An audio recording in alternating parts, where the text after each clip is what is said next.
advancing the profession in the city where it all began. ASA TV starts right now.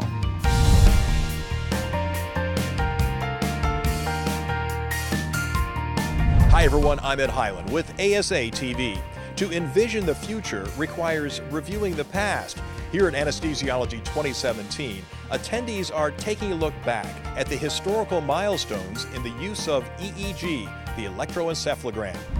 Either these oscillations are something related to the mechanism through which the drugs are working, or they are one hell of an epiphenomenon. Dr. Emery Brown covered a broad history of the EEG, dating back nearly a century. The author of Anesthesia and the Dynamics of the Unconscious Mind, Dr. Brown built the case for the EEG as an important tool for monitoring patient safety and drug response.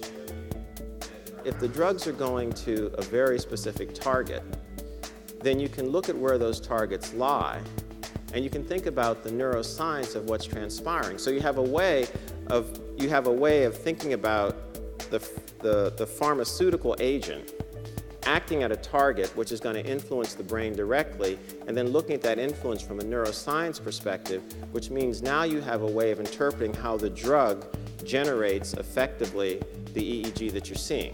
The EEG also offers a real-time dynamic that can gauge the depth of anesthesia during surgery.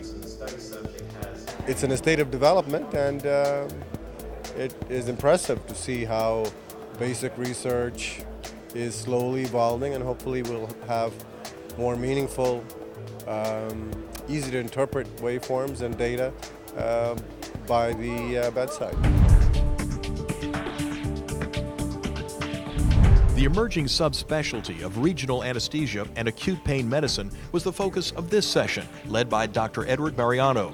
The concept has been around for many years, but the idea of zeroing in on a specific area to treat can be enhanced through better technology, including ultrasound.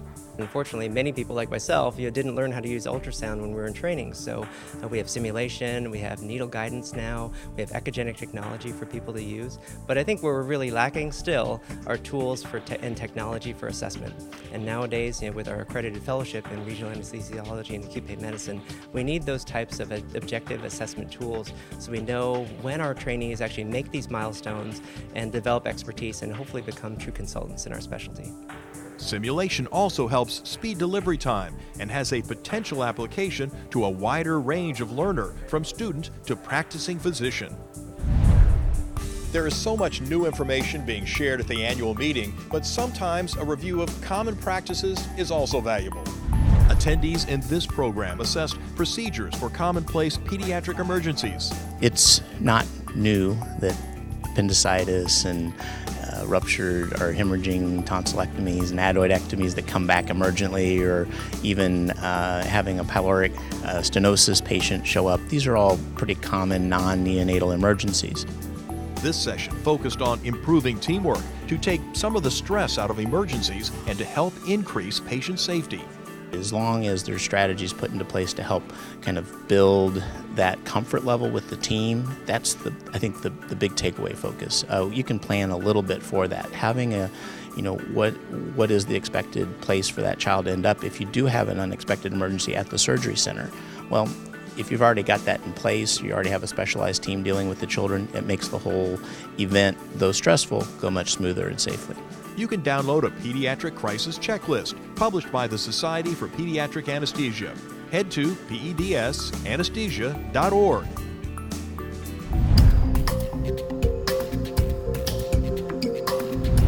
Healthcare reform creates an unprecedented opportunity for anesthesiology departments and practice groups to champion changes in perioperative care. This session aimed to show how anesthesiology was positioned to lead the transformation with improved patient outcomes and quality care. How do you motivate the American public to choose adaptive changes rather than just choosing the quick fix, the operation? So his talk, even one slide, made me think about the big picture going on in Washington these days. The ASA offers timely topics and updates on the changing payment systems. Macro changes affect all parts of the practice, including pain medicine. The transition from volume-based fee-for-service to payment rewards for quality of care aims to improve the patient experience and reduce costs. Everything is sort of an ongoing mission, so as the field changes, we will also adopt to provide new quality measures, because quality is not going to stay static. So at some point we suggest a number of quality measures, and then all physicians hit that quality. At that point, that quality measure is important, however, it's not showing change. So you would adapt the quality measure in order to a new aspirational target of increased quality or increased value for your patients. ASA has more information online at asahq.org/macra. The saying may go, "The customer knows best," but does the same theory apply to patients? Their satisfaction is an important and frequently used indicator to measure care. Speakers in this session explored the evolution of patient satisfaction, including the impact of surveys like HCA-HPS, Hospital Consumer Assessment of Healthcare Providers and Systems. And that does it for ASA TV from Boston. You can check out all of our past episodes online at goanesthesiology.org or the ASA YouTube page at Lifeline Patients. And be sure to add the 2018 dates to your calendar. Anesthesiology 2018 heads to San Francisco, October 13th through the 17th. For ASA TV, I'm Ed Highland. Thanks for watching.